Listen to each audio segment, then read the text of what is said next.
kermen kadon wala hadum nesha ungam la banyo jing tengen hadu ya pi bait ngak du phala shade umba pi bait menta ngala de bra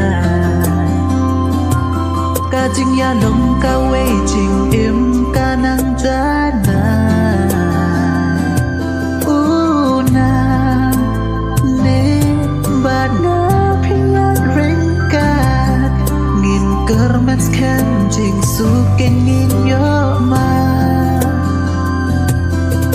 kumbayang api ong watong e no haka bekut kas ngi suk ngin yo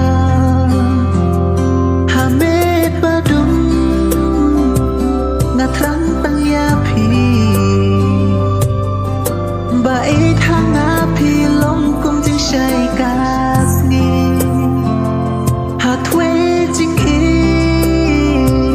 armut ngin ya jgi ha sahib nang upnai ki klut kin yang sa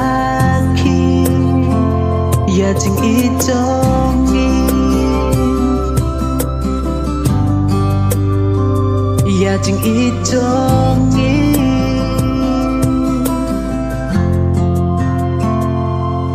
umba pi bait menta ngala debra kapor kanang yester jing I kanang kerhai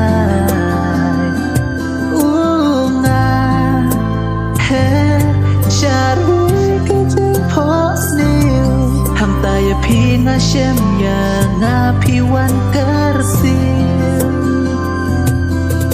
kumbayang nga pi ong watong e no haka bekut kas ngi jing suk ngin yo hamet badum nga trang tang ya pi bai thang nga pi long kum jing shai kas ngi ha thwe jing e armut ngin ya jgi ha sahib nang upnai ki klut kin yen sakhi ya jing I jongi ya jing I jongi